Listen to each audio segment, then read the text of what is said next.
สันตุติติโอ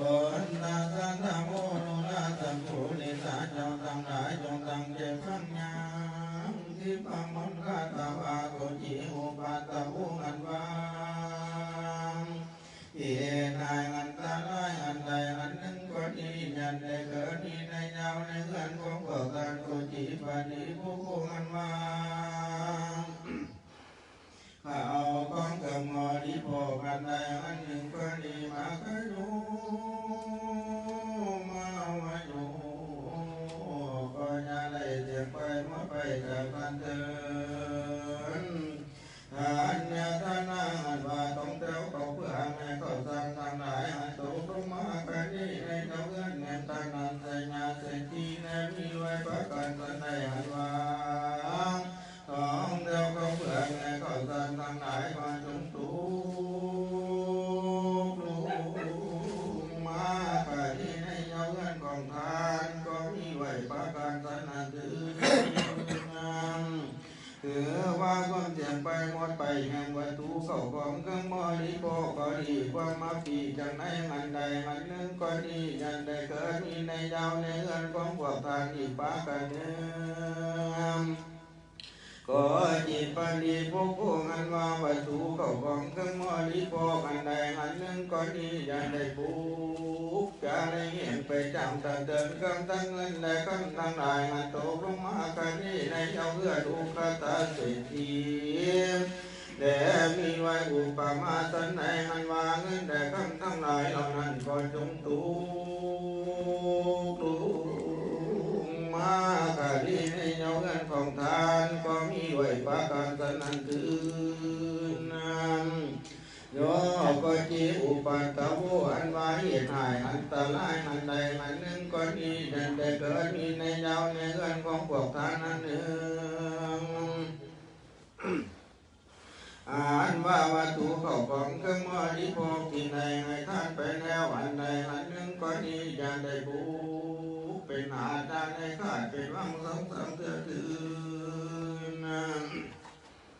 อ่านว่าลอยคำมันทุ่งเลยเป็นสอบปัญญาเกิดที่มาในคำทางเงินอย่างตาดินเศรษฐีก็มีด้วยประการสันใดอ่านว่าเงินได้ต้องกองก็ผู้ได้ร้อยประจงบังเกิดมีแต่ทานทั้งหลายไว้ประการสันนั้นถือนั้นคือว่าญาในเสียงใดไปก็ขันแน่อีกประการหนึ่งนั้นว่ากาหาปัญหาคือว่าเงินขั้นเก่าแหวนทั้งหลายอ่านตกลงมากันนี้ในเจ้าเงินหมูหุ่งยังพญามาตาตุลาก็มีไว้ประการสันใดอ่านว่าวัตถุเข้าของก็เงินก็คำเก่าแหวนสิ่งทั้งหลายเหล่านั้นก็จงถูกมากันนี้ในเจ้าเงินของทานก็ด้วยประการสันนั้นถือเดอันว่าทั้งขังตายยังไงยังนึงก็ดียันได้เกิดมีในเจ้าในเงินของพวกทานของทั้งเก่าของเครื่องบริโภคอันใดอันหนึ่งก็ดีจะได้เสียงได้หมดไปจากการเดินสัมมาทานานีอันว่าสอนสมานก็ของเครื่องกันนั้นตกลงมาคดีในเจ้าเพื่อนคุณนาคาเศรษฐีเดมีไว้อุปมาสันใดมันว่าสัมสมานเข้าของเรานั้นก็จงถูกมาคดีในเจ้าเงินของทานก็มีด้วยประการสันนันถือนกามทั้งวงกามว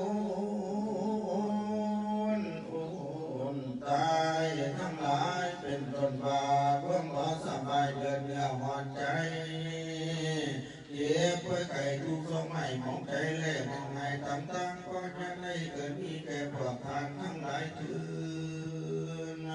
ำเย็บประกันหนึ่งมันว่าวัตถุเข้าของเครื่องมอดีโภคอันใดอันหนึ่งก็ดีคือว่าเงินคำแก้วแหวนเสื้อผ้าอาภรณ์ของนำโฆษณาขออย่าได้เสียงได้หมดไปดังนั้นแดงอันวางหาฝุ่นแก้วเจ็ดประการอันตู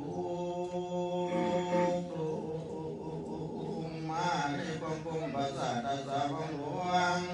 แห่งมายาเว สันดอนฟังเมื่อเป็นตาสีต้นชิดไม่สันได้จากป่าไม้เขามาเมืองวันนั้นก็มีไว้ประการสันใดอันว่าลาคุณแก้วเจ็ดประการนำคือว่าแก้วปฐามาลาเดินกระตาแก้วที่นั่งน้ำบนภูมิแก้วประพานิแสงเงินภูมิแก้วมานิภูมิราชมีแก้วพี่ทุ่นมีข้ามาแก้วภาษีระดับอาภาแก้วภูมินาสดเงินคำสดจะหลายคอยจงตูมาเลยสมัครต้องมาเลยสมทนน้ำตัวมาให้ได้หมดทุกคนยายยังอยากจะลาเต็มบ้านเต็มเพื่อนของทานเจ้ามุ่งสัตว์ทางอันมีเจ้าเพื่อนเป็นเขากับทั้งคอยังให้พวกท่านโศกเศร้าทุกข์ยากให้เห็นใจสังสะเทือก็ขาดเถิดเทศนาปณิโยสนีในเมื่อแล้วรสาธรรมเทศนาขอให้จำมุนศรัทธาพร้อมทั้งบุตรีและบุตตาและญาติมาโมทนาขอให้ได้ลังคำมาคำปรารถนาสมลังข่าวแล้วแต่วันดังนี้ที่ตั้งก็เสด็จก็ละก่อนเพื่อนตอนนี้ก็อ่อนแอ